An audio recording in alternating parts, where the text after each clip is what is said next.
ఓడినా గెలిచినా ప్రజల్లో ఉండలేదా? ఒక్కసారి కాదు 2 సార్లు మీరు గెలిచినారు, మేము ఓడినాం.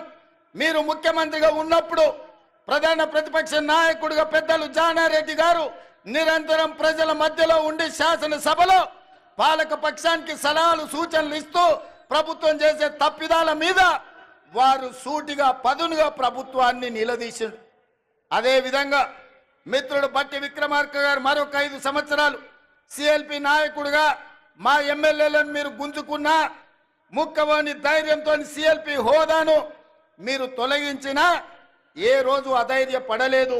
ధైర్యంగా 5 మంది శాసనసభ్యులతో పంచ పాండవులలాగా అందులో కోమటిరెడ్డి రాజగోపాల్ రెడ్డిని కూడా ఎంబడి పెట్టుకొని మీతోని కొట్లాడి నెంబర్ కాదు సమస్యలను ప్రస్తావించడం ప్రతిపక్ష బాధ్యత అని ప్రజా సమస్యల మీద చట్ట సభలలో మా సిఎల్పి నాయకుడు